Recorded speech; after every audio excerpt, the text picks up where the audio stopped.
Boa noite! Emily Fernanda, mais uma vez aqui com vocês, de cara nova, o Ela na Área. Tomou uma proporção muito maior do que a gente esperava e por isso tivemos que fazer uma reformulação. Inclusive, gente, na próxima semana estaremos aí com o nosso canal. E hoje eu trago aqui um convidado mega especial, Ricardo, né? Sensei também, né? Sensei, isso, exatamente, Sensei Ricardo. E de Jiu-Jitsu. Isso, eu sou professor, né, Sensei de Jiu-Jitsu e também faixa preta de Judô, né? Iniciei minha carreira toda, né, dentro do Judô, desde pequenininho, dos 6 anos ali. E depois migrei com 11 para 12 anos para o Jiu-Jitsu.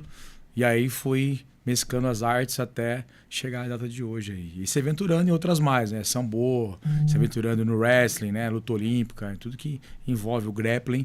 Eu tô no meio ali para poder testar as artes marciais ao máximo ali. Eu costumo dizer que eu sou leiga aqui nas artes marciais, né? Na luta, eu sou mais a parte do futebol.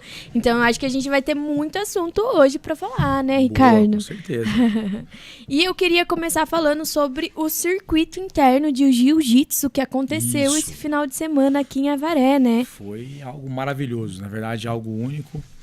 E um divisor de águas hoje na minha carreira, né? Eu falo que quando você é apenas um atleta, está ali treinando para alto rendimento, ou seja, para alcançar um objetivo, é tranquilo, né? Mas quando você está ali ensinando, buscando ajudar as pessoas, né? E fazendo algo inédito, como aconteceu aqui em Avaré, que é a etapa do circuito interior de Jiu-Jitsu, né?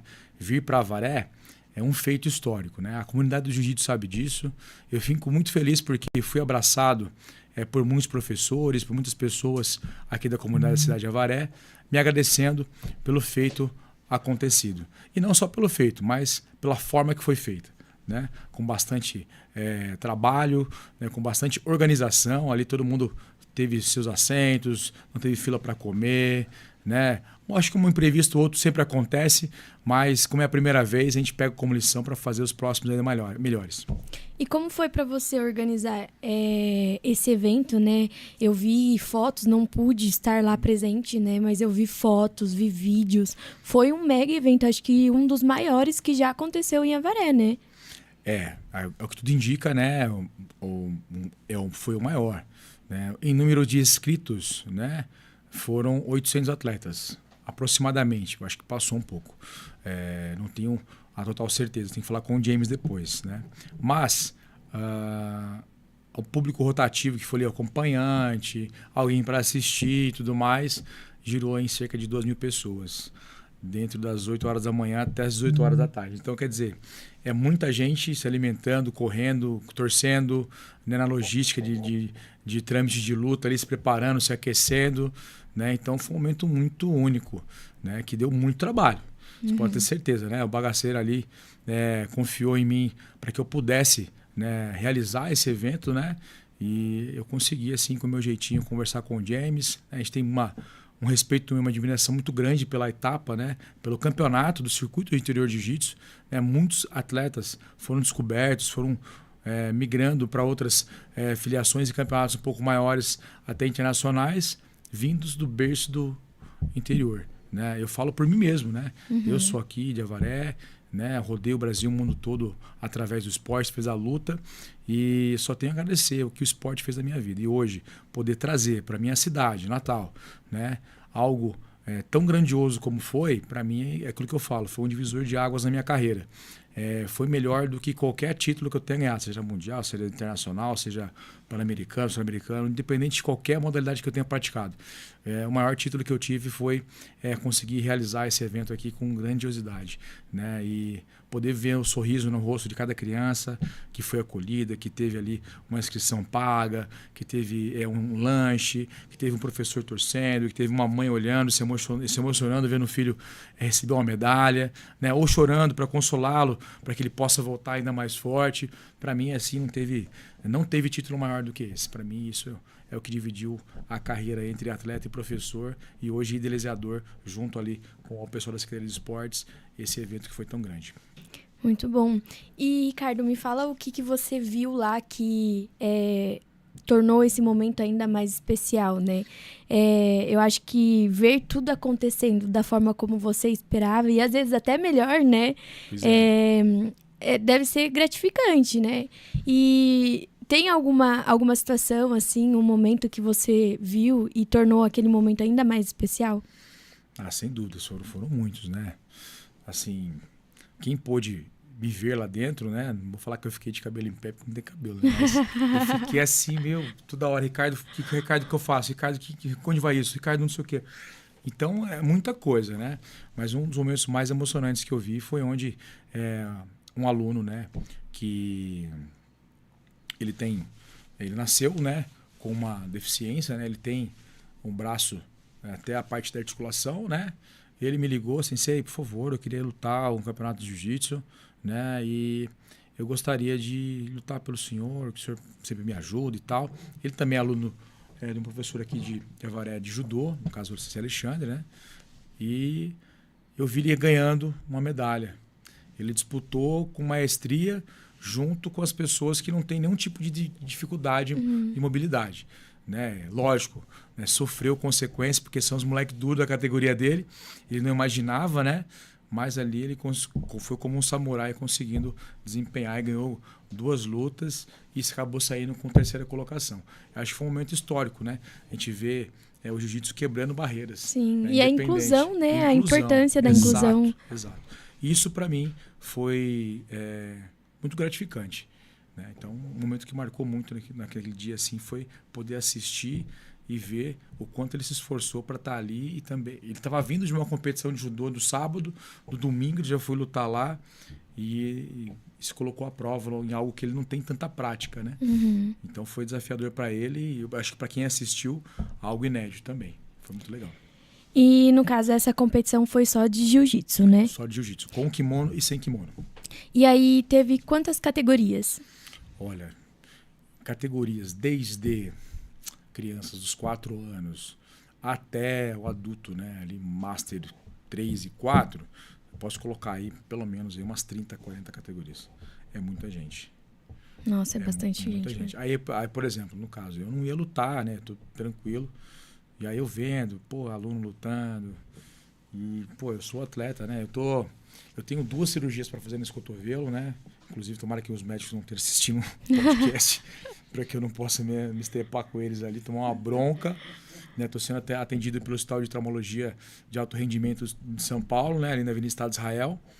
E eu tenho 2 cirurgias para fazer no cotovelo. Meu cotovelo está quebrado e com 3 pedaços, 3 fragmentos ósseos dentro da articulação. E minha costela está quebrada também. Que eu acabei lutando com um russo e um armeno, o wrestling no final do ano. Trazendo uma medalha inédita para a Avaré, do grappling, do wrestling, luta livre, né? a luta olímpica, né? E acabei pagando o preço ali de cair de peito no cotovelo do russo lá e tô até agora magoado. Nossa. Dói muito. Para espirrar, eu falo, meu Deus, eu tenho rinite, eu acordo de manhã e falo, meu pai, não. Mas as consequências de ser um atleta, né? Exatamente, né? É aquilo que eu falo, é bom de ano, mas KM tá lá em cima. Deve tá com 1 milhão de KM. É bom de ano, mas tá ruim de KM, viu? Cara do céu, comprar assim, carro assim, bonito, a lata tá boa, mas o motor rodou 1 milhão já. Só na lábia, né, velho? Não dá, cara. Só na resenha. E me fala uma coisa, você já rodou aí lutando pelo Brasil, representando o Brasil? Já lutei também pela Seleção Paulista de Judô, Seleção Brasileira, pelo Jiu-Jitsu, né? Já representei o Jiu-Jitsu tanto no Brasil quanto no Japão, com os Estados Unidos, Uruguai, Argentina. Vou dar um seminário agora em Mar del Plata, amigo da Pressures aí, meu parceiro, me contratou para ir para lá em outubro, né? Vou dar um seminário meu lá, em Mar del Plata, na praia lá, e vai ser só alegria. Então, o Jiu-Jitsu, o Judô, a luta, foi um divisor de águas, né? Eu falo que minha mãe é uma grande guerreira, né? Dona Lenise, mamãezinha, beijo aí. Me criou, né? Sozinha, sem pai.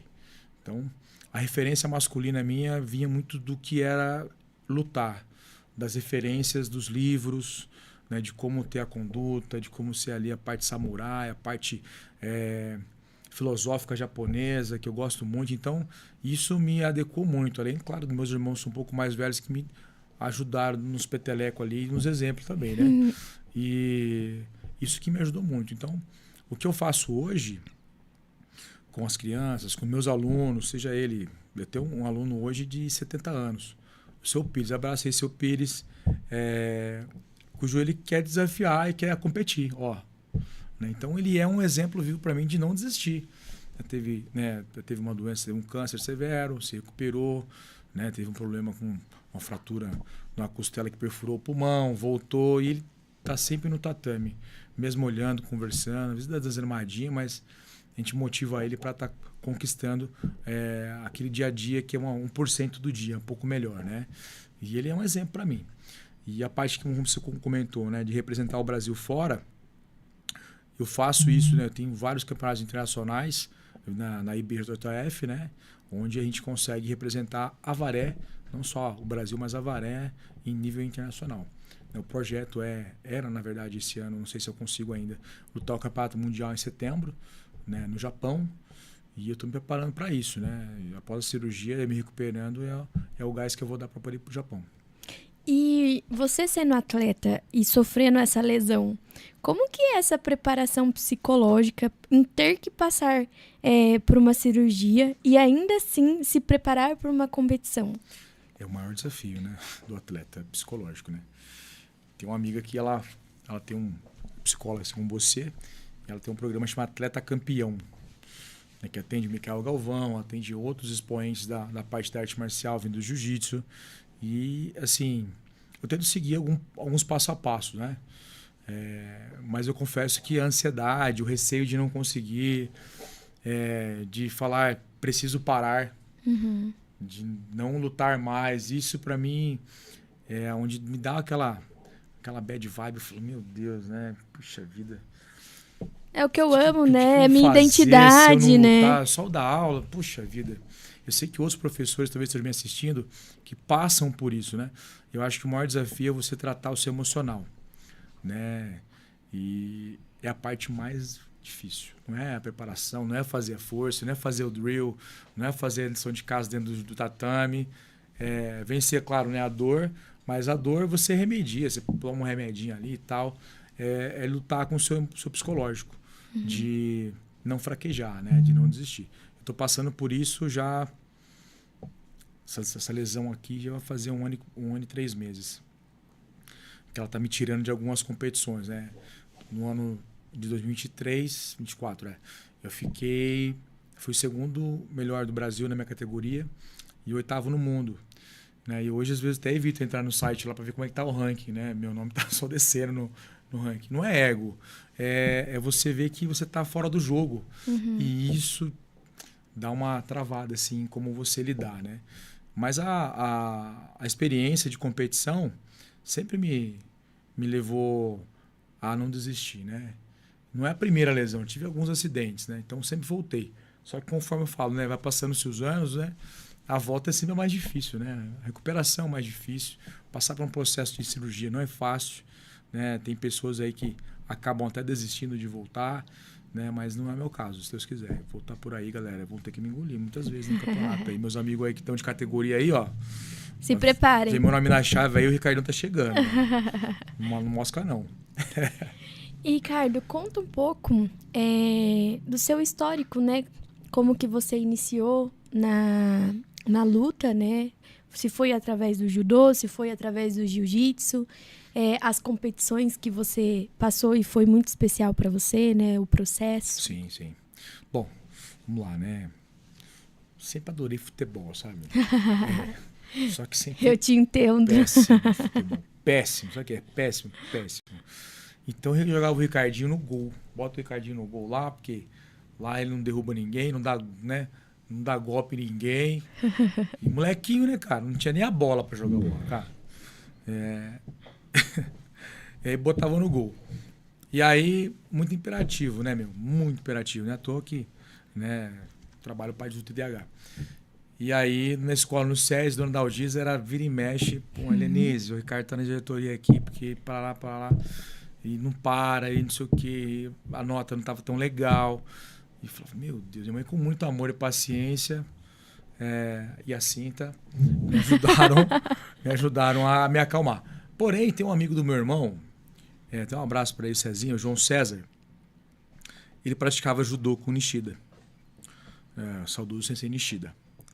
E ele falou, cara, o moleque não para, vamos botar ele para fazer uma aula de judô. Aí fui, né, meu? Contrariado, lógico. Sem pretensão queria nenhuma. Bola, porque eu era esse jogador. Eu queria ser o Zete. Meu Deus. Aí acontece que fui lá uma vez, aí vi aquelas crianças dando cambalhota e gritando. E pô, eu falei, que negócio nada a ver, né, cara? Não vou, velho, não vou. Eu tava ruinzaço na escola, assim, de matemática, do professor, a dona Maria Cristina, no SESI. E meu irmão falou assim, se você não melhorar na escola, aí na matemática e tal, você tem que fazer um caderno de 20 matérias de tabuada. Eu falei, Jesus, vou melhorar. Aí a resenha é boa, né? Dona Maria Cristina, dá um ponto pra mim e tal. Não, Ricardo, não dá. Resumindo, então você vai ter que fazer judô. Vá lá fazer uma aula. Me emprestaram um kimoninho, né? Lógico, né? Corpo de pobre não tem tamanho, né, velho? Parecia um pateta com as mangas assim. E apanhei que nem gato no saco, né? Mas aí eu aprendi a dinâmica do meu corpo, né? Da parte de mobilidade, aquela liberdade de me expressar. Eu me identifiquei muito. E aí, meu irmão se surpreendeu quando eu cheguei no carro. Falei, quero fazer. Quero fazer de novo. Aí foi onde me apaixonei e nunca mais parei, né? Rodei o Brasil, o mundo todo aí. Você tinha quantos anos na época? Na época, 6 para 7. E aí, começou novo, né? Novinho. Aí comecei aí aquele ímpeto sempre dentro de mim de competir. Sempre alguns campeonatos, né? Lógico, quando pequenininho eu não me destacava, ficava terceiro, aí perdia na primeira e tal. Aí fui me destacando um pouco mais pela resiliência e tal. Onde eu fui que eu consegui também alguns títulos. Foi campeonato regional, interregional, paulista. No jiu-jitsu, quando pequeno, não competi. Fui competir já na parte de adulto, né? Porque eu conciliava judô com jiu-jitsu. Então, campeonatos expressivos eu não ia. Era mais campeonatos internos ou campeonatos que tinham regionais, assim, de academias e tal, né? E quando eu precisei, né, ir embora de Avaré, minha mochila era um kimoninho. Aonde eu fui, minha mochila era um kimono. Eu sabia que uma lição que eu ouço muito parte filosófica do Rickson, que o kimono sempre vai levar você a um caminho legal, a uma pessoa do bem, uma pessoa que está no mesmo pensamento, na mesma sintonia. Então, para mim, aquilo foi fundamental. Então, aonde eu passei, todos os CEPs onde eu morei, a minha mochila era no kimoninho, né? E ali eu tenho uma família imensa, assim, né? Um abraço a todos vocês, talvez vocês me assistiram ou assistam talvez depois. Um abraço a todos vocês. Não vou citar nome para não marcar toca aqui, depois tomar um fumo, né? Meus senseis aí. Mas eu quero dizer que a arte marcial mudou a minha vida. E hoje, através da arte marcial, as artes marciais, né? Eu venho tentando mudar a história de muitas pessoas, né? Fui professor na Colônia Espírita Fraternidade, onde eu conheci casos, né, de pessoas que talvez não viam um outro meio de viver, que só a comunidade onde ele vivia, aquele círculo, né? Ostensivo, agressivo, né? Onde a gente, cada caso a caso, a gente conseguiu monitorar e fazer um bom trabalho. O meu ciclo se encerrou lá, mas a parte fraternal, né? Que o Neto Guazelli me ensinou muito. Foi um cara que me curou espiritualmente absurdamente, sem nem tocar em mim, só apenas com os olhos e as mãos, assim, em oração. Eu carrego comigo como ensinamento, né? Então, hoje, eu tento ajudar um projeto social, seja do CSU, seja da Paineira, seja um outro que vinha a surgir, seja o meu mesmo, né? Seja os meus alunos ali que estão na Associação Atlética Avariense, seja no núcleo que vai ser inaugurado agora de artes marciais, né? Cujo qual eu vou dar aula pela prefeitura gratuitamente, de judô, jiu-jitsu, a gente vai conseguir também integrar o karatê, o muay thai, gratuito. Tudo isso para aqueles que precisam ter acesso e liberdade, onde consiga ter uma segurança de poder seguir um caminho do bem. Isso foi o que me fez estar aqui hoje falando com você.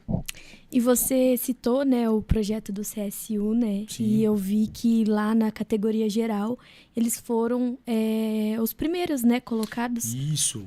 Pelo que está ali na parte de aliados, né, é que eles se inscreveram não como projeto do CSU, porque o professor Emerson, né? Então, um abraço, professor Emerson, tudo bem? Ele é representante também de Avaré na equipe Aliados. Né? Então, tiveram algumas crianças também da Aliados de fora e as crianças do projeto. E somado a isso, eles conseguiram chegar no objetivo ali de uma pontuação de 200 e alguns pontos, lá 231, uma coisa assim, 38, obter um certificado ali da categoria, acho que infantil juvenil, uma coisa assim.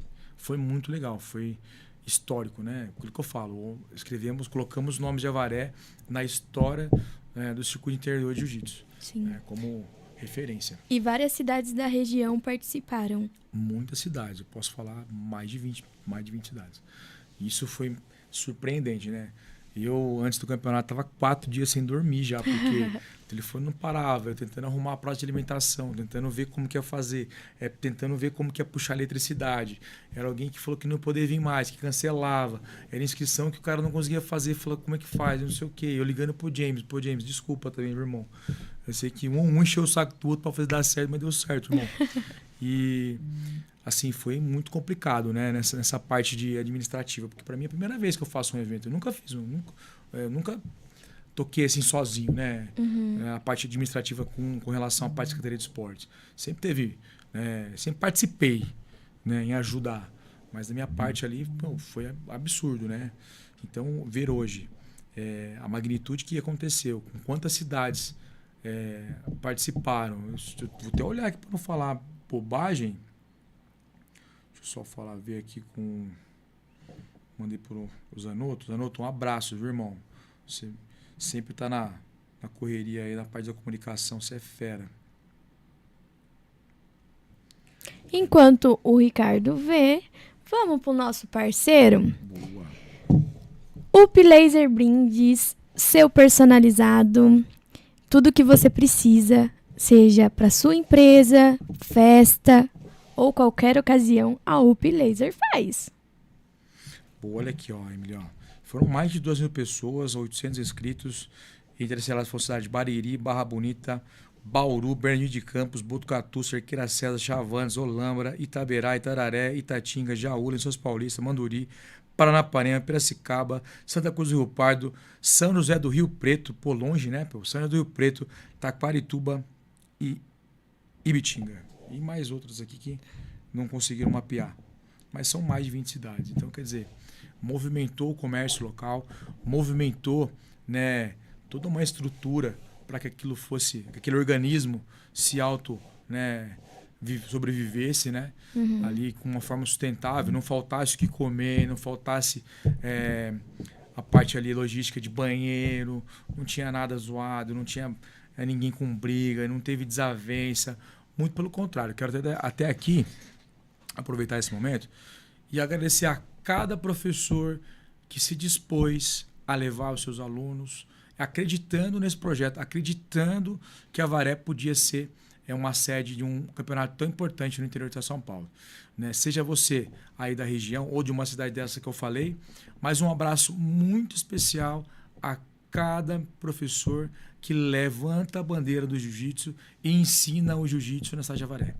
Independente se você é da equipe A, B ou C.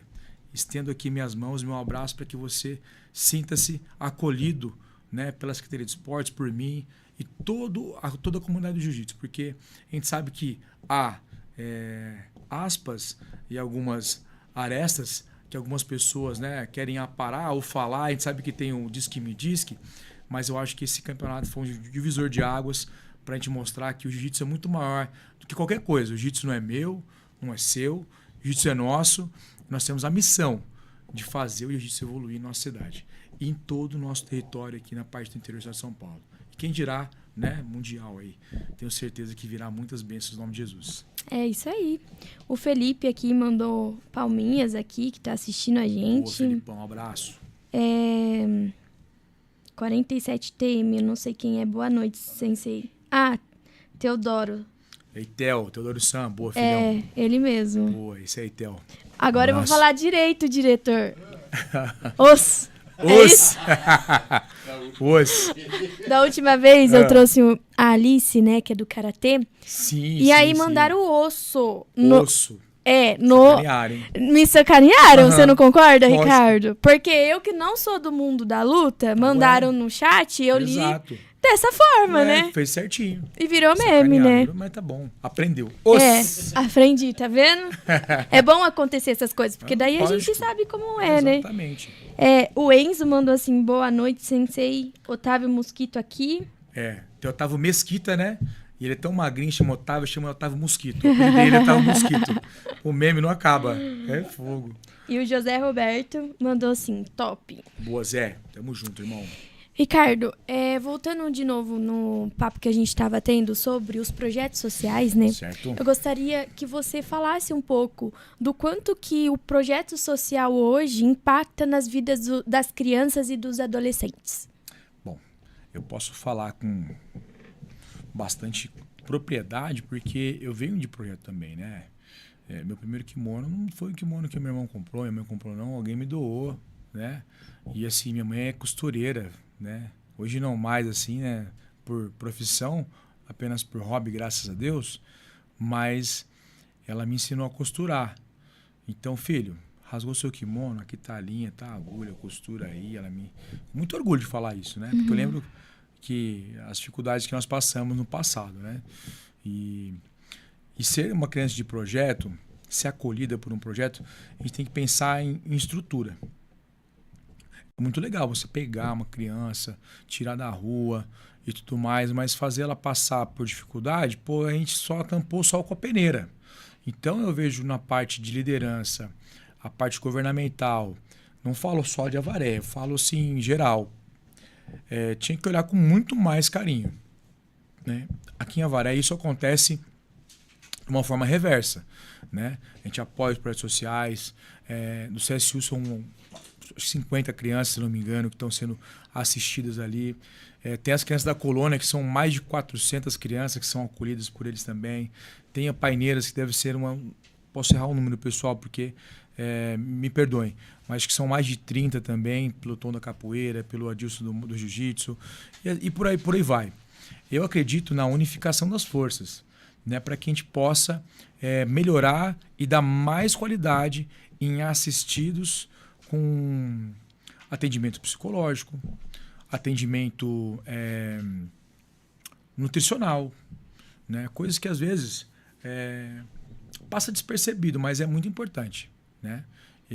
Me emociona até às vezes em falar, porque quando surgiu a pandemia, né, esse desastre, né, mundial, eu dava aula na colônia espírita. E posso falar assim, que aquilo... O Ricardo já era um cara legal, cara do bem, mas aquilo me humanizou absurdamente. Porque os assistidos, eles chegavam para mim com um kimoninho, cada um tinha sua história, porém, eu não fazia parte da história deles assim, externamente. Então, de acordo com as regras que foram impostas pelo governo e a parte de sanitização, né, a gente não podia ter acesso a nada. Então, a gente ia levar o alimento na casa. Então, eu pude entrar na casa de cada um, olhar o que está cada um, como se comportava. Né? Tinha uma criança, mas que a mãe com uma criança no colo, mais dois do lado e um aluninho meu, dentro de um cômodo, me falando, sensei, tem bolacha? Eu sabia que uma bolacha ali, cara, ia dar uma para cada um. Aquilo me quebrou assim, né? Porque em casa tinha, né? Quando eu precisava, né? E aquilo me fez parar e pensar, cara, eu sou rico demais de estar aqui e eu não sei do amanhã. Então, no outro manhã, eu voltei lá e caixa de bolacha. Meus alunos sabem que eu faço para todos, né? E essa parte de assistir e educar via projeto social é muito importante. O professor está ali, às vezes, com uma referência paterna que uma criança não tem dentro da casa, né? A gente não sabe qual a história de cada um, mas é importante monitorar. Por quê? Imagina quem veio lá, vou pensar o Éder aqui, meu parceiro. O Éder vem para ter aula comigo, ele vem todo rebelde, vem todo nervoso e por algum motivo eu quero que ele tenha o ímpeto de parar, tranquilizar ele, mas de uma forma meio ríspida. Pô, eu não sei se aquela criança se ela tá com fome. Se dentro da casa ele presenciou algo que fez ele ficar né, afetado emocionalmente, se o ambiente dele é, de alguma forma, prejudicial à evolução dele emocional, ou dentre outras coisas que pode acontecer, que a gente sabe que não precisa estender aqui um leque de coisas ruins, porque a gente sabe que o ser humano, infelizmente, é perito em fazer coisas ruins, mas existem pessoas como você, como ele, como eu, que também são peritos em fazer o bem. Então, enquanto eu estiver vivo, né, e o ímpeto de ensinar sem pensar na parte monetária, né, falar, porque tem o meu aluno aí, cara, amigo, lá quanto custa, nem sei quanto custa a mensalidade de jiu-jitsu numa academia, vamos chutar um valor, R$200. Uma criança não tem R$200 para comprar um alimento, comer, né? Ele não tem como subsidiar aquilo. Então, eu acho que é responsabilidade, sim, do município, da secretaria, apoiar essa causa. E falando nisso, né, foi uma exigência, né, minha em estar ali, em representar o esporte, né? Eu faço parte de tudo ali, né, seja no judô, no jiu-jitsu, no futebol, no futsal, seja masculino ou feminino, eu sempre quero contribuir com alguma coisa, né? Seja qualquer coisa que seja. E a minha missão é fazer com que os projetos sociais eles cresçam ainda mais. O meu projeto é o judô na escola, jiu-jitsu na escola, né? Para que a gente possa devolver uma paz que hoje não se encontra mais em quem leciona. Você não vê mais professores assim. Lógico, eles amam o que eles fazem, mas é uma dificuldade muito grande em conseguir disciplinar. Né? Então, acho que a arte marcial ela vai na contramão de tudo e consegue colocar no eixo. Eu tenho certeza que um aluno meu, posso afirmar, não desacata nenhum professor dele, seja da ITEC, seja do Instituto, seja do João Teixeira, seja do Cota Leonel, qualquer, ele vai saber se comportar. E se algo for errado, fugir do controle dele, ele vai se arrepender, vai pedir desculpa, vai me contar o que aconteceu, porque tem confiança nisso. Então a gente precisa de pessoas que queiram fazer o bem, empresários mesmo, que queiram fazer parceria em ajudar o próximo. Eu estou aqui aberto a ouvi-los no que vocês puderem ajudar. Porque existem almas, vidas que precisam ser acolhidas. Precisam de direcionamento. E eu acho que a minha missão Deus, né, tem uma fala do amigo meu, Emanuel Castilho, né, que fala no mínimo o máximo sempre, né? Eu gosto muito dele, Emanuel. Um abraço, Manu. Que Deus nos revela o nosso caminho praticamente, mas não revela como ele vai ser, né? Porque se ele revelar como vai ser, a gente desiste da chegada, porque é muito dificultoso, é muito custoso. Às vezes fala, para chegar lá vou ter que passar por tudo isso, vou cair tantas vezes assim, vai ser tão triste a maioria do caminho. Sim. Eu acho que eu vou mudar de lado, acho que eu vou pensar em fazer outra coisa. E você acaba desistindo. Então, por isso, Deus está com a gente todo momento, nos fortalecendo, mostrando para o que a gente veio na Terra, né? Mas o caminho, ele não revela, porque a gente sabe que, além das alegrias, tem muita dificuldade. A gente sabe disso. Tem uma frase, né, que eu sempre falo aqui, eu acabo repetindo sempre, é até uma frase que eu quero trazer aqui para o nosso cenário, que eu, à frente do projeto da molecada também, vivia falando isso para eles, né, Sim. que só suporta o processo, só vive o propósito quem suporta o processo, Exatamente. Né? E o processo não é fácil, ele é árduo, ele é doloroso, né, mas é com ele que a gente aprende. Né? Exatamente. E é com ele que a gente valoriza, né, quando a gente alcança o nosso objetivo. O sabor é diferente, né? Quando tem uma vitória com bastante dificuldade, a gente sabe que a entrega foi alta para chegar ali.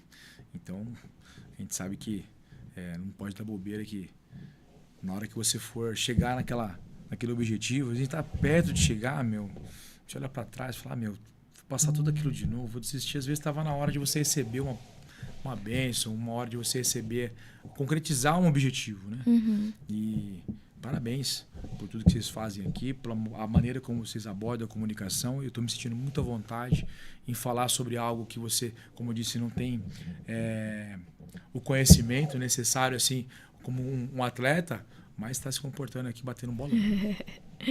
E, Ricardo, eu queria falar sobre o poder da transformação do esporte na vida da criança. Você acredita que o esporte, ele pode transformar? Acredito não. Eu sou prova viva, né? O esporte ele pode transformar absurdamente, né? Hoje, ó, eu nunca imaginei, né, que, pô, sempre pensei, pô, acho que você é um engenheiro, acho que você, sei lá, pô, jogador de futebol, já dei fim nisso já na infância, já não dava certo. Mas, eu quero ser um professor de, sei lá, matemática, sei lá, qualquer coisa. Eu gostava muito da parte de engenharia, né? Sempre gostei de construir, mecânica e tal. Mas eu nunca, até a parte de polícia militar, né? Gostava bastante de militarismo, do exército. Mas tudo que eu imaginava que era para ser, até passei algumas vezes no concurso público na parte da polícia militar. Admiro muito, um abraço a todos vocês, irmãos aí.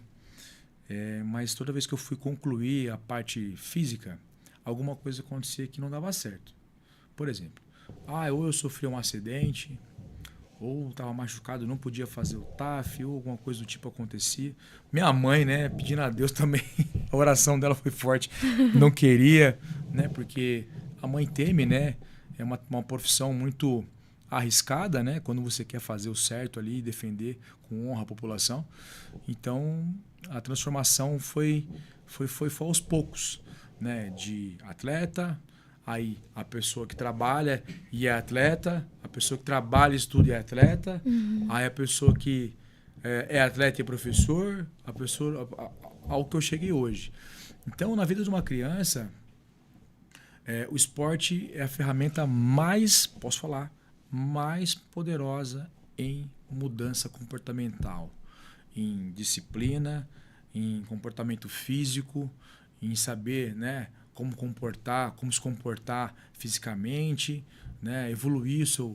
Eu falo que o corpo, né, é uma caixinha repleta de formas de explorar a mobilidade, seja ela no futebol, seja ela no judô, no jiu-jitsu, na ginástica artística, olímpica. A gente sabe que o Brasil é celeiro de grandes e grandes e grandes atletas que saíram de periferias, que saíram ali apenas de umas estrelinhas fazendo em meio a uma rua sem asfalto, com esgoto só aberto, e hoje, né, expoentes como atletas olímpicos.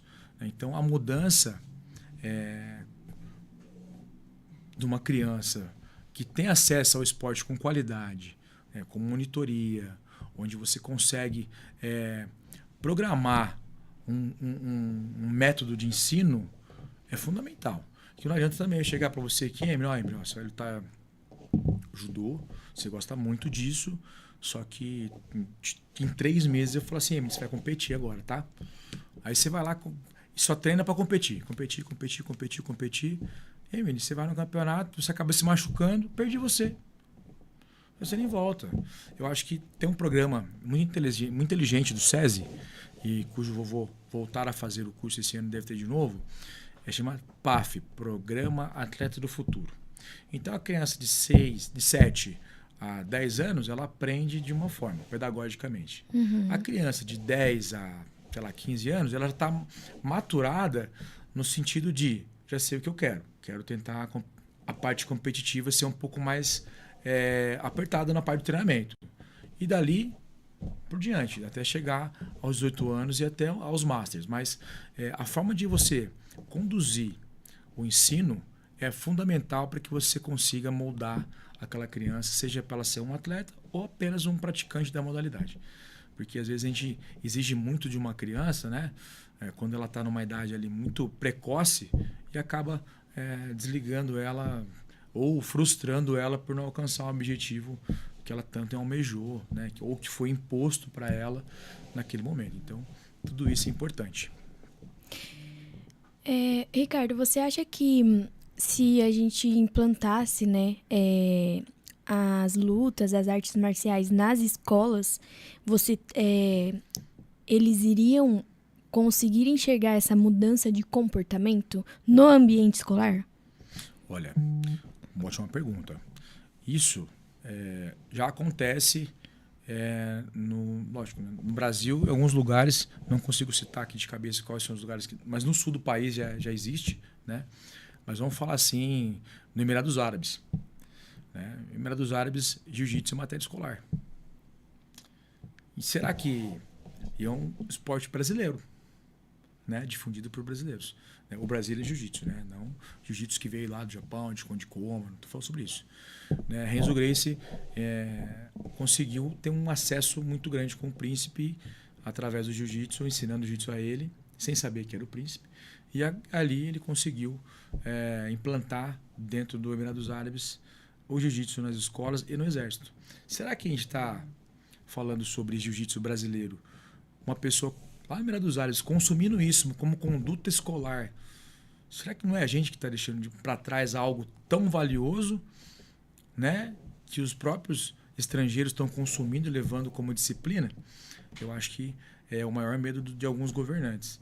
É colocar disciplina, é mostrar caráter, e uma nação cujo tem disciplina, caráter e sabe sobre valores pode gerar uma se posiciona, né? Pode gerar uma grande ameaça, né? Aí você não fica refém, né, do que vier, né? Infelizmente, né? A gente sabe que o governo, os governantes, né, em massa, assim, que pensam dessa forma em manipular a população, quanto mais doente ela for, quanto menos recurso ela tiver e quanto menos capacidade de escolha ela tiver, mais eu consigo controlá-la. E o jiu-jitsu vem para quebrar tudo isso. Então, no Emirados Árabes, isso é matéria escolar. Tanto é que tem inúmeros amigos nos Estados Unidos que têm academias e vivem de jiu-jitsu. Né? E por que o Brasil não implanta isso? A Kira Gracie tentou fazer isso no Rio de Janeiro, né? Mas a gente sabe que, por mais sendo Gracie, né, ela teve uma certa limitação e teve ali uma barreira, um impedimento muito grande, porque isso revolucionaria a parte do ensino. Né? Eu acho que você, como mulher, sabendo se posicionar, sabendo se defender na sua defesa pessoal, ninguém vai chegar em você e vai querer, de alguma forma, abordar você grosseiramente. Você vai saber se impor, se proteger no mínimo. Né? Eu acho que talvez, não sei se eu consiga, né? Espero eu, né? Nós aqui no caso, consigamos assistir o início de uma virada de chave. Porque a gente não consegue mudar federalmente, né, o país. Muito difícil, mas o que está mais perto? Eu acho que é municipal. Então, a gente vai furando bolhas e abrindo espaço, incluindo pessoas e salvando vidas. Então, uma das minhas missões é brigar para que tudo que seja feito no relacionado ao ensino, né, na parte da arte marcial, também, de alguma forma, seja inserido municipalmente para as escolas. Sei que isso demanda recurso, sei que isso demanda... Não é falta de vontade, porque o Roberto ele trabalha incansavelmente, ele é um amante, né, da parte do ensino e disciplinarmente, né, foi um excelente policial civil, hoje um governante aqui no nosso município. Até um abraço a você, Roberto, nosso grande prefeito, o Bragacira também, nosso secretário de esportes. Então, quanto a isso, é muita coisa para tomar conta, né? Mas tendo pessoas que tenham vontade de fazer, assim como eu, assim como muitos que trabalham comigo, o pontapé inicial tem que ser dado. Não importa, eu não tenho ego quanto a isso. Não importa se o Ricardo hoje está na Secretaria de Esportes, gravem isso. Ele deu o pontapé, mas não foi ele que saiu na foto lá e finalizou o projeto. Não, alguém começou, não começou? Então, conseguiram chegar? Tá lá? Então, eu fiz o que eu tinha que fazer. Né? Se for ele que vai chegar até o final, se for outra pessoa, se for uma pessoa aí do bem, tá tudo certo. Né? Para mim, a minha faixa preta, que é o mal na cintura, não é à toa. É com muito orgulho e honra. Então, eu honro aquilo que eu aprendi, que é lutar por aqueles que precisam.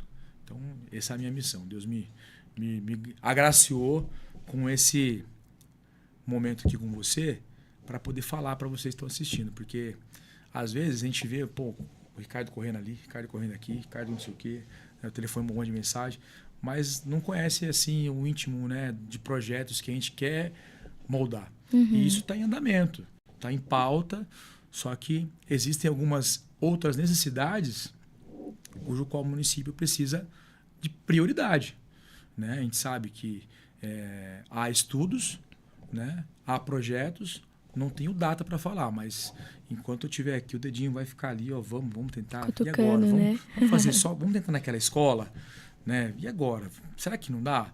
Vamos pôr um estagiário nosso lá, vamos tentar fazer alguma coisa. Então, a forma como eu te falei, a mudança comportamental nas escolas, se isso acontecesse, e eu creio que irá acontecer, será uma grande virada de chave. Será, assim, absurdamente produtivo para que as crianças possam evoluir espiritualmente, mentalmente, fisicamente, evolutivamente nos estudos e alcancem lugares maiores e melhores, não fiquem limitados naquilo que ela apenas na comunidade que ela vive, no ostracismo ali do âmbito familiar, que às vezes é muito opressor. Então, contem comigo para o que você precisar, galera. Tamo junto. É isso aí. E o Ricardo falou de um ponto muito importante, que é a segurança, principalmente de nós, mulheres.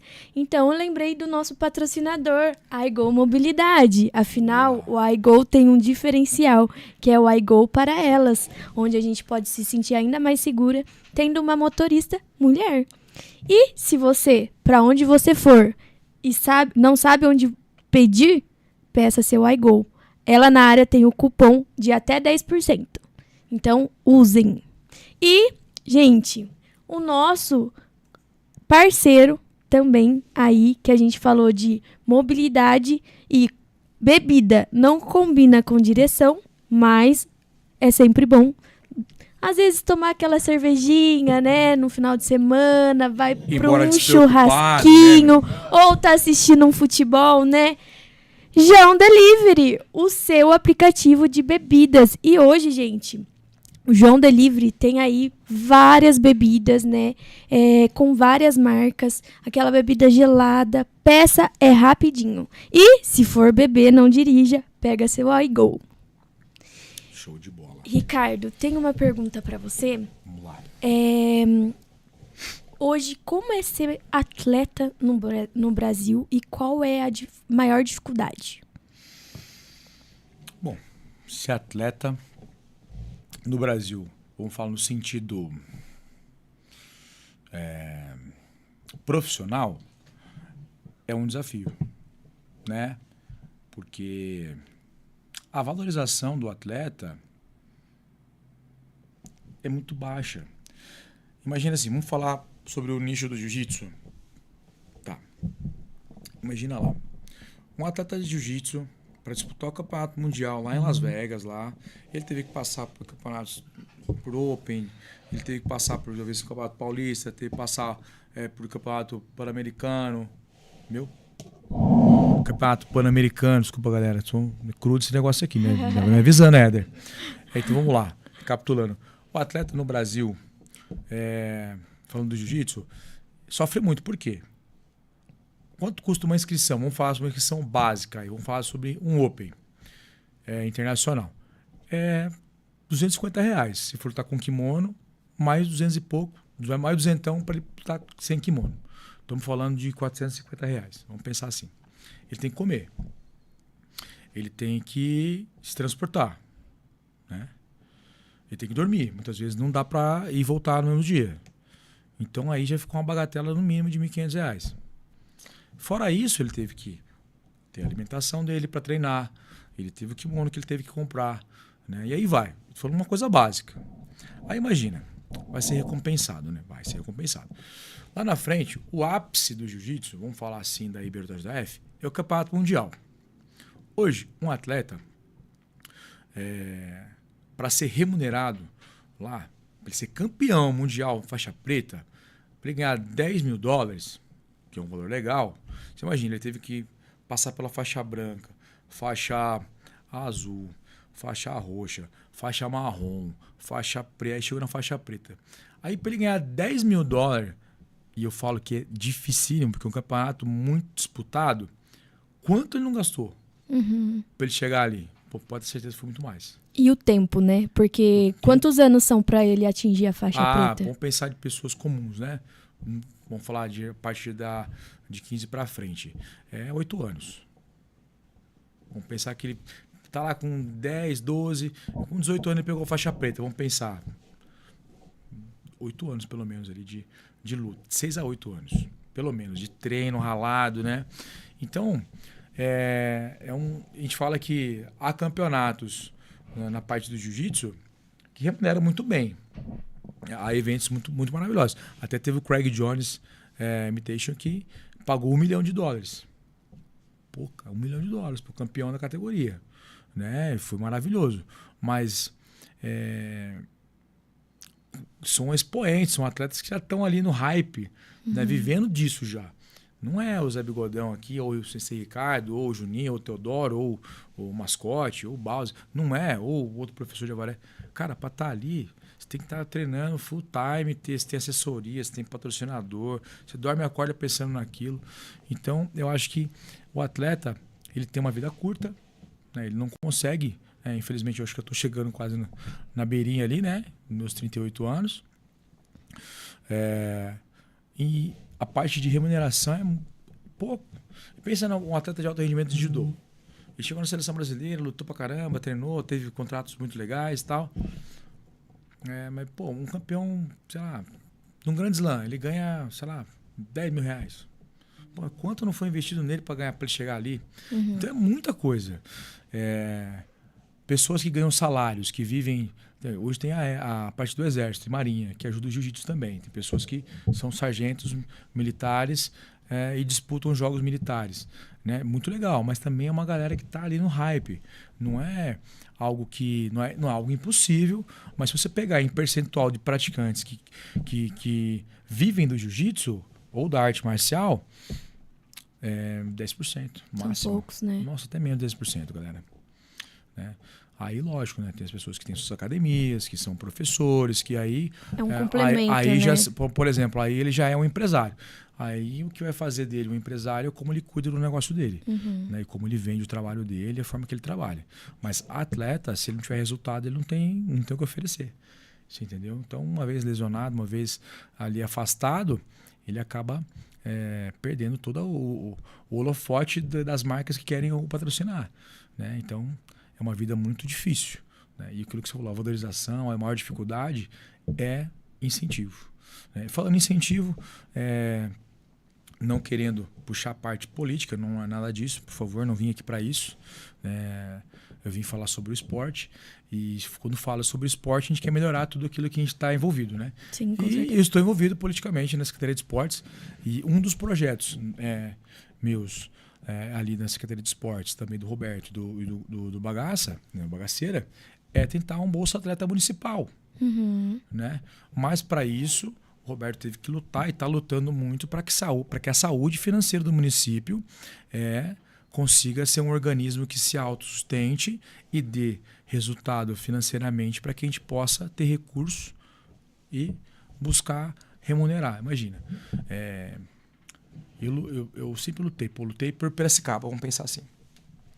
Eles me pagavam, sei lá, R$2.500 para eu lutar e mais, sei lá, R$800, R$700 por medalha de ouro. Pô, quem que não quer? Você vai lá. Né? É uma competição, né? Eu adoro competir, vou ganhar uma graninha. E, pô...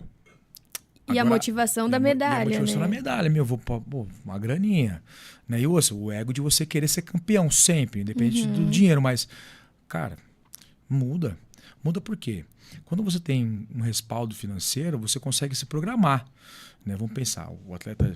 A gente não pode também vender a fórmula mágica aqui, galera. Não tem como, a gente tem que saber sobre realidade. Vamos pensar assim, uma base. Um atleta dos Jogos Regionais. Aqui, tradicionalmente, nós da Secretaria de Esportes, eu no caso, o Bagaceira, o pessoal, o Roberto Noente, a gente não cobra resultado. Mas eu quero que atletas dos projetos nossos sejam inseridos. Ah, mas ele não tem condição, ele não vai ser campeão, a gente vai perder. Eu falei, não tem problema. O ano passado mesmo, nos Jogos Regionais de Judô, né, fui competir e foram pouquíssimos alunos. Né, alguns problemas de trabalho, outros por alguma opção que tiveram de não ir, mas a Avaré ficou ali dentre as 4 melhores da nossa região. Eu fui com 5, 6 atletas. O mais pesado foi eu, com 110. O resto tinha, tipo, 80 quilos. O outro teve um lá, coitado, o menino lá com 45. Aí você pensa, caraca, o mais levinho da equipe dos outros é meu peso, 100, 120. Olhava para os meninos assim, inclusive o Cauã, esse menino que eu falei que, né, lutou jiu-jitsu no domingo, representou absurdamente o judô, conseguindo ganhar várias lutas, mesmo tendo a dificuldade dele de não ter o membro todo do braço. Né? Todo mundo, todas as cidades, todo mundo do ginásio parou e bateu palma para a luta que ele fez. Né? Então, quer dizer, eu tenho que valorizar isso aqui. Você imagina, aí chego eu hoje, né? Tô à frente de toda a arte marcial, quero montar uma equipe para ganhar. Bagaceira, preciso de 1.000 para esse, 1.000 para aquele, tem que dar um kimono para aquele cara, aquele outro. Beleza, eu monto uma equipe, eu ganho. Venho para casa, vamos para São Paulo, para o Rio de Janeiro, para o Sojipa, para lá, para não sei para onde. E todo mundo que me apoiou, que me deu força na base, não estava ali. Exato. Aí aquilo lá, para mim, aquela medalha para mim vale menos que né? nada. Sim. Menos que nada. Ou seja, é médio, longo prazo, é mais até longo prazo, mas os frutos vão vir. Né? E todo mundo que é daqui do município, seja de futebol, seja a minha parte da arte marcial, eu acho que tem que ter oportunidade.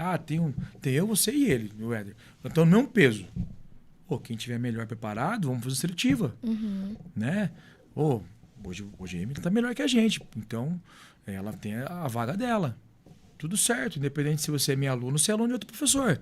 Eu tenho que agir com coeso, com destreza e veracidade. O que a arte marcial rege, né? Não é dinheiro, é fazer o certo. Então, a base tem que trabalhar dessa forma.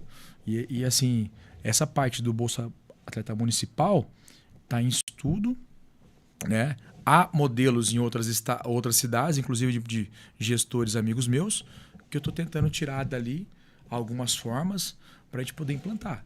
Então, galera, aguardem, vem novidade por aí, se Deus quiser.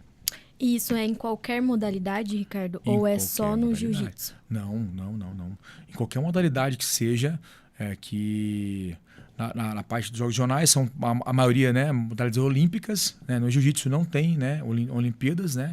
Né, modalidades olímpicas que disputem, o judô, no caso. o judô no caso, né? E quem sabe também, a parte do jiu-jitsu, a pessoa se destaque, caramba, ele tá ali, tá... O que ele tem de diferente? Não é porque é só olímpico, modalidade, mas eu acho que se a pessoa está galgando um alto escalão, está representando o município, eu vou deixar que talvez ele esteja que ir embora lá, não sei para onde, fora da casa dele, do seu familiar, para que ele alcance lá, sei lá, R$500 por mês, R$100, R$1.000 por mês.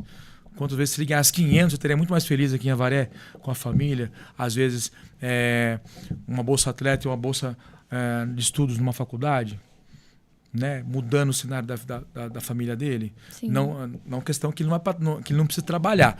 Aquilo é um complemento, aquilo é para ele comprar um suplemento alimentar, aquilo é para ele ter um dinheirinho para ele poder investir no seu próprio conhecimento dentro do esporte, né? Se preparar melhor. E isso é algo que a gente tem que trazer de novo aí e revolucionar a parte do âmbito esportivo, né? Sem papas na língua, o esporte tem que viver momentos diferentes. E hoje, graças a Deus, a Avaré vem revivendo, acordando para um momento novo e por coisas maiores que ainda podem chegar. É até isso que eu ia pontuar, né? Eu acho que, assim, você trouxe que aqui é um berço de ouro, né? De atletas Sim. muito bons.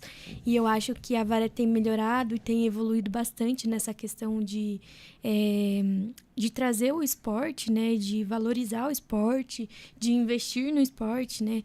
E eu acho que as parcerias, né? As faculdades que temos aqui hoje, que são referências aí na região, também apoiam essa causa, né? Abraçam aí esses projetos e acabam dando, né, essa segunda opção de carreira também, né? Claro. Essa oportunidade de estudo para esses atletas, né? O que fazer quando não for atleta? E aí, galera? Você vai ser o quê? Vai ser professor? Legal, né? O jiu-jitsu é uma profissão lá, maravilhosa. mas e aí? Acabou o game, não vou lutar mais. Poxa, o que eu vou fazer? Perdi tempo, não estudei. Então, galera, a primeira coisa que eu peço para os meus alunos, né, ali na associação, seja no clube, seja em particular, seja nos projetos, o maior compromisso é com o estudo. Se você não tem nota legal, eu não admito aluno meu ali fechar média, né, falando de média, sei lá, semestral com menos de 7. Tirou 7, não tem direito a fazer exame de graduação. Por quê? Não honrou o compromisso maior que é com o pai e com o responsável. E com ele mesmo, que é adquirir conhecimento. Independente se ele vai usar ou não aquilo para a vida dele, na matéria que ali é aplicada, ele está se dispondo a estar ali o tempo dele para aprender. E o tempo é a unidade de medida mais valiosa que tem. Né? Se eu quiser voltar, falar tudo que eu falei ali 30 segundos atrás, se tiver dinheiro para comprar, eu não tenho, não volta atrás mais. Já foi, acabou. A gente pode ver gravado, mas voltar o que eu falei não volta mais. Tá? Então, eu acho que vocês têm que ter sempre consciência que o estudo forma vocês como profissionais, além de profissionais, um ser humano preparado, né, para várias oportunidades. Imagina que você é um psicólogo, vamos falar assim, puxando para ela aqui, lógico. E você tem muito desejo de fazer psicologia, na verdade, vamos pensar assim. E vem uma pessoa com uma oportunidade de ouro, precisando de uma pessoa ali voltada para a arte do esporte e com uma especialidade em psicologia, pagando um salário assim estratosférico, que talvez você não imaginaria. A oportunidade veio, mas você não está preparado. Perdeu. Né? Então, que vem a oportunidade que você tem preparado para aquilo. Então, ser atleta é muito legal. Mas é aquilo que eu falei, a vida é curta de um atleta, principalmente com lesões. Então, o estudo tem que estar sempre em conciliação com o desempenho esportivo, seja a modalidade que for. É muito importante. É isso, uma pausa novamente para eu poder divulgar para vocês o nosso mais novo patrocinador aqui do Ela na Área, RJ Importados. Você que precisa daquele perfume árabe importado para sair aí cheirosa, né, Ricardo? Tô aceitando. RJ Importado, gente, tem de tudo. E detalhe, vem surpresas para vocês, não só aqui no Ela na Área, porque tem presente. Você que quer ganhar um perfume, Ricardo, aí, ó, tem sorteio para vocês. A gente vai lançar logo após aqui o nosso episódio do Ela na Área. Então, já aproveitem para seguir eles lá no Instagram. E tem um masculino e um feminino, hein? Então não tem mais desculpa pra não estar cheiroso. É lógico que não. Pô, meu aniversário tá chegando, hein? Dia 20 de abril aí, ó. Sensei aí precisando de um perfuminho, viu? Tá ouvindo, né? Ó, inclusive o pessoal tá mandando um oi aqui pra você, viu? Mesmo? Boa. Já aproveita aí, Ricardo. Ó, o tá Emerson, claro, a Laura Padilha e o Edson Carriel. Pô, o Edson Carriel, parceiro. Seu Edson, ó, vai juntando um dinheirinho aí. Galera que tá comentando aí, ó, vamos fazer uma boa ação pro Sensei, né? Não tô falando que eu tô fedido não, tá? Não é isso. É que assim, né? Árabe, né, meu? Uma coisa boa, né, meu? Então, gente, RJ Importados, né? E logo eles têm novidade aí pra vocês. Não vai ter só perfume. Eu venho mostrar. Boa. Ricardo, estamos chegando aí na reta final do nosso programa. Acredito. Queria que você ficasse à vontade para você contar uma experiência que você tem ou teve, né, durante toda a sua trajetória, que tenha te marcado bastante, que pode ter virado a sua chave como atleta, profissional e ser humano. Boa. Bom, histórias tem inúmeras, né? Viradas de chaves sempre tem na vida, né? Ainda mais de uma pessoa que vem da luta, né? Vamos pensar em uma história que mudou muito minha vida. Eu posso falar de uma história aqui e talvez vocês sintam até, de alguma forma, conectados com algo que eu vou dizer. Por exemplo, eu morava no Rio Grande do Sul, tá bem, de boa, trabalhando, né? Passando frio, né? Pô, frio é foda. E nunca deixei de ter um contato, né? Sempre fui caçulinha da mamãe, né? Pô, mamãe sempre... Você é filho único? Não. É caçula, né? Não Sou tem como ser caçulinha. filho único, né? Aí Né, diretor? meus irmãos aí. Dá um corte nessa aí. É a desvantagem do ao vivo, gente. Dá um Acontece. corte. Aí acontece. A minha mãe, Dona Anice, como eu disse, né? Nunca tive pai. Presente, né? Lógico, a gente teve um genitor. E cumpriu com as obrigações dele legais. Porém, nunca tive contato, né? E caso ele esteja ouvindo ou vendo isso aqui, eu veja algum dia, não guardo mágoa e rancor nenhum, né? Porque quem passou a dificuldade foi minha mãe. E para mim não faltou nada. Foi tudo além do que se esperava, com amor. Eu me lembro que lá no Rio Grande do Sul, minha mãe estava passando uma dificuldade muito grande aqui para se aposentar, né? Teve problema de coluna. E eu sempre tentava contribuir com ela com a parte de INSS. Aí ela se aposentava, afastava, na verdade, né? Ela se afastava, cortava. É aquela velha história do Brasil, né? Infelizmente você contribui e na hora que você precisa, você é, de alguma forma, ali cortado. E minha mãe estava passando uma dificuldade muito grande, de uma dificuldade no coração. Ela precisava fazer uma cirurgia. Meu irmão Ronaldo mora aqui, porém tem muito compromisso, tem a família dele e tudo mais. Meu outro irmão já estava morando em outra cidade, tinha ido embora, recém ido embora de Avaré de novo, para morar em Fortaleza. E toda vez que eu sentava num campo lindo assim, cara, eu ficava muito em pensamento com minha mãe, tem uma conexão muito boa eu e ela. E eu lembrava que minha mãe sempre foi costureira, né? Uma máquina Singer debaixo do braço, numa bolsa que ela mesma fez. E eu, com poucos anos de vida, talvez 4, 5 anos, na outra mão. Minha mãe costurou muito tempo na casa do seu Irani Carpete, da dona Sinira do Haddad, e dentre outras pessoas aqui da cidade que antigamente não tinha aquilo de você comprar roupa, né, meu? Legal ir lá comprar uma roupa de grife. Você fazia-se cortinas e tal. E minha mãe, com muita dificuldade, às vezes até com fome, ali passando uma dificuldade comigo do lado, nunca soltou minha mão.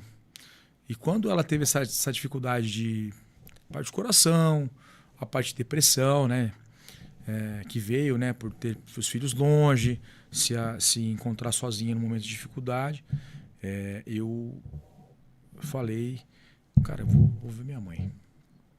Peguei um avião, vim para Avaré e vi a situação que ela estava, tal.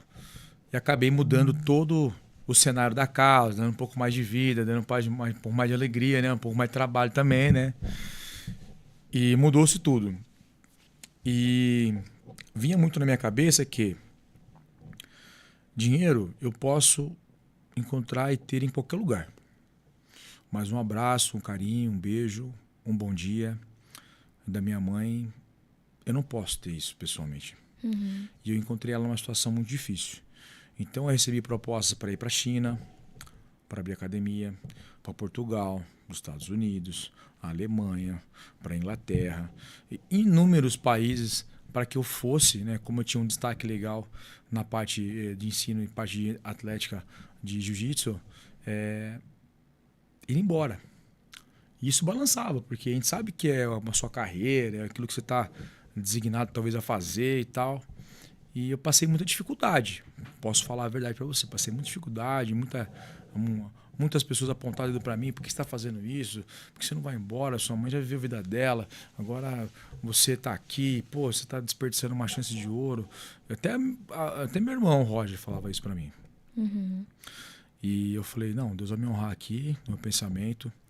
E a virada de chave de vir para cá foi a melhor coisa que eu fiz. Porque passei dificuldade, claro, aquilo que a gente fala, né? Deus vai colocar no seu caminho o que você vai fazer, mas não vai contar para você o quanto difícil vai ser.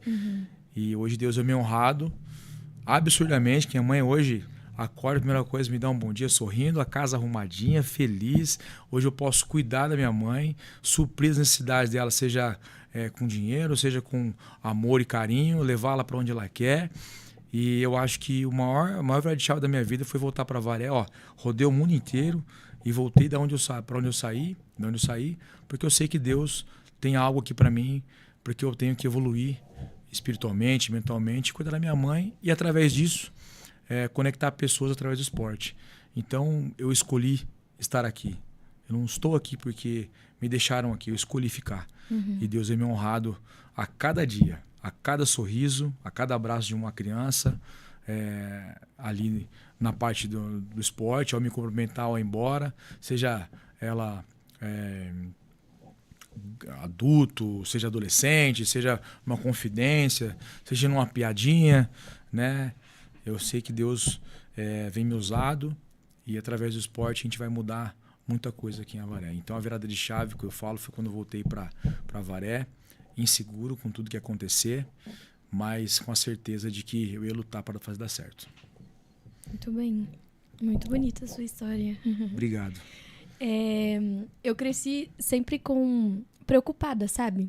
Eu sempre fiquei muito ansiosa com muitas coisas que às vezes aconteciam ao meu redor e eu não sabia como, às vezes, que atitude tomar diante daquelas dificuldades, daqueles problemas, né? E eu falo que com o tempo eu venho aprendendo, né? E eu cresci com meu pai sossegado. Não tem o que tire a paz do meu pai. E eu cresci com ele falando, né? Que Deus proverá. Toda vez que eu ia falar alguma coisa, que eu ia me queixar, que eu questionava, ele fala assim, filha, calma, Deus proverá. E aí eu não entendia isso, sabe? E aí pra ele, realmente, Deus provia, sabe? E aí, ultimamente, né, eu tenho trabalhado esse meu lado espiritual, tenho buscado mais, né, entender mais. E é uma questão que também Deus vem fazendo na minha vida, sabe? Essa transformação e essa segurança que Ele vem me dando, me trazendo essa tranquilidade de que Ele faz, né? E Ele faz no tempo dele, da forma dele. Exatamente. E é sempre muito bom, né? É da forma como Ele faz, da forma que Ele quer, na hora que Ele quer. E é sempre muito bom. Ele surpreende e às vezes acaba sendo melhor do que a gente imagina, né? Vem por inteiro, né? Não vem fragmentado, não vem, né? Porque você ali apenas tá colocando os pés pelas mãos, ali, né? Uma ansiedade. Quando vem por inteiro e vem acima do que você imagina. E aí, se é assim, é isso que está acontecendo na minha vida. Transbordando amor, transbordando conhecimento e força para poder ensinar aqueles que precisam e distribuir, né, um sorriso, um bom dia, uma boa tarde, uma boa noite e alegrar a vida daqueles que estão ali talvez, né, apenas precisando de um incentivo. Eu falo para os meus alunos, falei, galera, vocês estão aqui hoje no jiu-jitsu, alguém falou para você que vinha aqui. Ou você teve uma curiosidade. Às vezes um amigo seu está apenas precisando de vem aqui, vamos lá ver.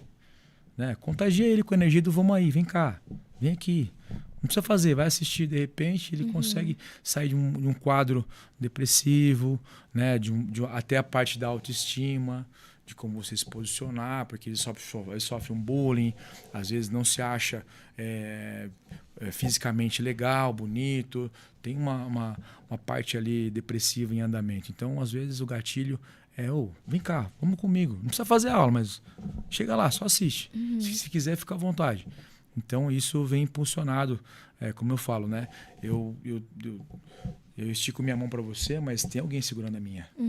E essa corrente não pode parar. Então, é aquilo que eu falo para eles, né? Hoje foi um feedback de uma competição, que alguns alcançaram os objetivos, outros não, mas que em nenhum momento um soltou a mão do outro por gritar, por motivar, né? E incentivar aquele que está ali na hora do treinamento, buscar conhecimento e também trazer alguém de fora para dentro para poder ser inserido no esporte, né? Seja a modalidade que for. Pausa de vestiário rapidinho para eu falar do meu look, né, gente? Não posso esquecer do meu look, né? Clarice Studio, claro, né? Diretor, hoje você acredita que eu experimentei um look roxo para combinar com o meu cenário? Juro. Ele foi o segundo, mas vim com ele mesmo. Então, é isso, gente. Tá precisando de um look novo? Vocês já sabem um lugar perfeito para que vocês encontrem. Para qualquer ocasião. Clarice Studio. Ricardo. Fale. Tenho 2 perguntas pra gente poder encerrar. Boa. Vamos lá. A primeira você como professor e atleta, né? Hoje você conquistou, né, o seu espaço no esporte, no judô, no jiu-jitsu, você é muito respeitado. E eu gostaria de saber a sua opinião, né, não generalizando, Sim. mas a sua opinião.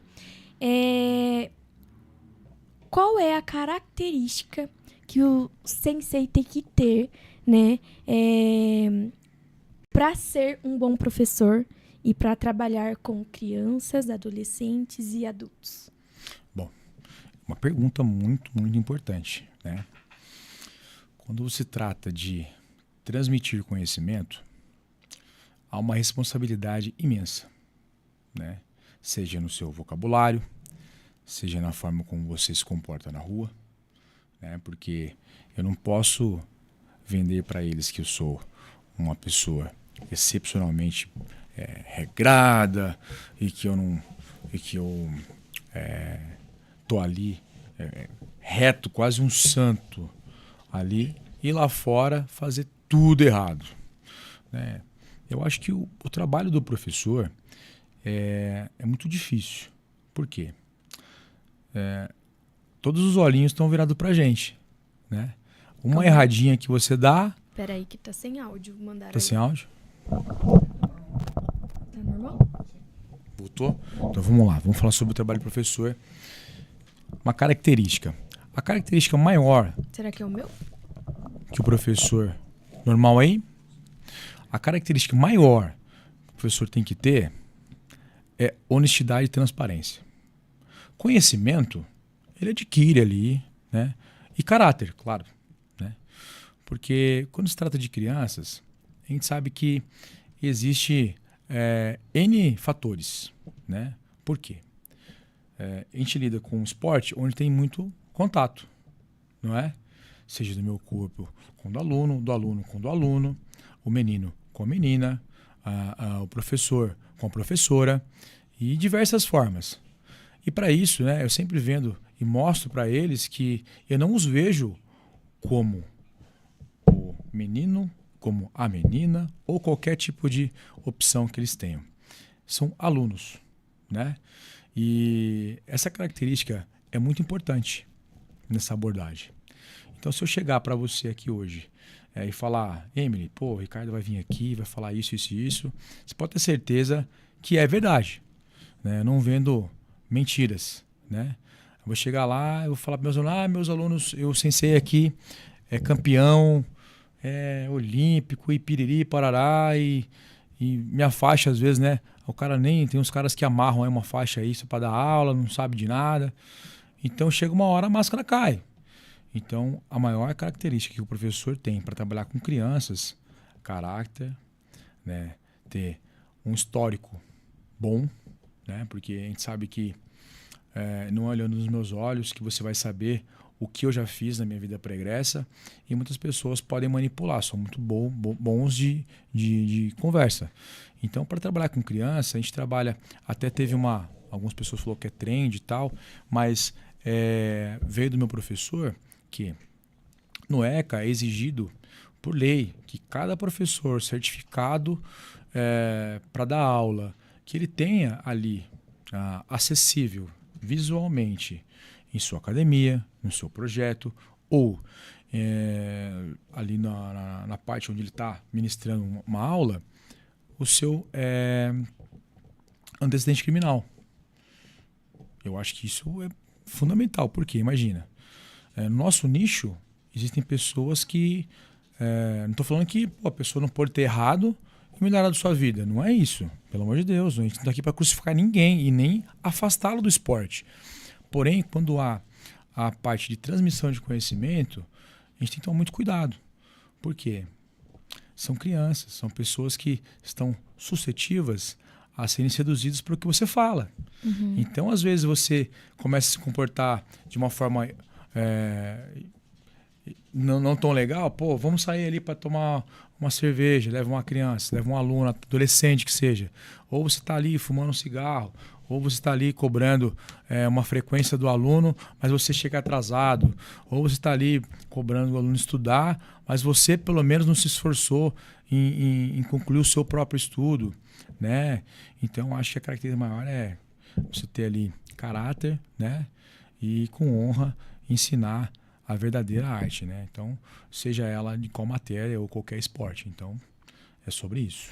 E eu acho também a importância que tem um exemplo, né? Exemplo, exato. Porque, Boa. assim, eu vejo muito, principalmente no meio do esporte, né? Que eu tô inserida, né? Então, assim, e hoje na comunicação também, No né? futebol, né, meu? Eu acho que tudo que eu trabalho, né? Que É. é a psicologia, é a comunicação, é o futebol, né? Eu tenho acesso a muitas crianças também. E eu acho que o quanto elas, algumas, né, me veem como exemplo, né? Principalmente as meninas. Puxa vida. Né? Então, assim, eu acho Sei que de várias. a importância... Né? Ai, que bom! Com certeza, exato. Verdade. Mas é o quanto que é importante, né? Ser exemplo de pessoa, humano mesmo, né? Porque elas estão ali e elas... já vi várias, né? Falarem, eu quero ser como você, um dia eu quero fazer Pois o que é. você faz, né? Até com a molecada mesmo, né? A molecada no projeto do futebol... sempre falava assim, eu não vejo a hora de ter 15 anos para jogar na molecada e jogar igual o fulano, né? E aí eu sempre falava, né, pros meninos, cuidado com a conduta que vocês têm dentro de quadra, porque hoje tem umas crianças que acompanham vocês. E assim, a postura de vocês, né, como atleta, influencia o comportamento delas. Então, assim, às vezes, se vocês estão inseridos ali numa confusão, numa briga, tem crianças vendo isso, né? E o quanto que elas, às vezes, podem acabar reproduzindo esse comportamento. Levando né? para a vida. Exato. A outra pergunta não é uma pergunta, na verdade, é uma colocação. Certo. Eu queria que você falasse aqui, né? Deixasse uma mensagem motivacional que seja para futuros atletas, seja da área da modalidade do judô, do jiu-jitsu ou de qualquer outra modalidade. Bom, pessoal, olhando para a câmera aí, né? Tô olhando só para você. Vamos lá. A mensagem que eu tenho para deixar para vocês é: jamais deixe que o outro, né, escreva o seu caminho ou que ele dite o não que ele recebeu como um não para a sua vida. Né? Não aceite o não como fim, e sim apenas como uma forma de tentar novamente. Tá? Eu sou prova viva de estar aqui hoje mostrando para vocês que o não que eu recebi lá atrás não mudou a minha forma de pensar em buscar, apenas me deu mais força para lutar e conseguir. É isso, galera. É isso, gente. Chegamos ao fim do nosso bate-papo. Mandar um abraço aí, agradecer o pessoal que tá aqui participando, né? O Gabi que mandou aqui uma mensagem para mim de carinho, agradeço. Tem quem mais aqui? Daniele Padilha também, né? Boa, que Daniele. Só tem a agradecer o trabalho do professor Ricardo, né? Obrigado, Daniele. Que a associação, né, ganha muito com você lá. Obrigado. E agradecer sua participação por ter aceitado o nosso convite aí, ter vindo, compartilhado um pouco, né, da sua vida como atleta, como professor, né, e por tudo que você faz, pelo movimento que você traz, né, para o município. Eu tenho certeza que você é uma figura muito importante, faz um papel importante na vida de muitas pessoas, principalmente das crianças. Parabéns. Obrigado, Emily. Obrigado, né, o espaço que vocês abriram para mim aqui hoje. A gente sabe que a vida é tão corrida, né? Tanto para você quanto para mim. Mas na hora que você me fez o convite, claro, não tinha como ser diferente. Eu teria que estar aqui. Né? Nosso diretor ali, Éder, obrigado. A todos vocês aí que assistiram ou que irão assistir, deixo aqui meu abraço, né? O meu cumprimento a todos vocês. E dizer que o Esporte de Avaré vive um novo momento. E que essa primeira etapa, né, que a gente trouxe para Avaré, do circuito interior de jiu-jitsu, em breve, Deus tem os seus desígnios e ela voltará. Né? A gente colocou o nome na história, ali no mapa geográfico desse evento itinerante, com muito amor e maestria e com muito trabalho. E tudo deu certo. Então, pessoal, obrigado mais uma vez, gratidão. O que precisarem de mim, sabem onde me encontrar, né? Ou na Secretaria de Esporte, ou no projeto, ou na associação. Me mandem mensagem. Se for muita gente, liga, viu? Porque é muita mensagem, às vezes eu não dou conta de responder no tempo que vocês esperam, mas espero poder contribuir com a comunidade esportiva de Avaré, independente da modalidade que seja, do nicho que seja. Contem comigo sempre. Gratidão, galera. Valeu. É isso. Gente, diretor, obrigado. Exemplo Mídia, QI Estúdio, nosso espaço, né?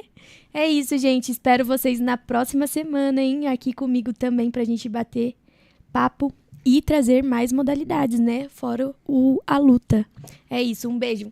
Até a próxima. Valeu, galera. Tchau, tchau.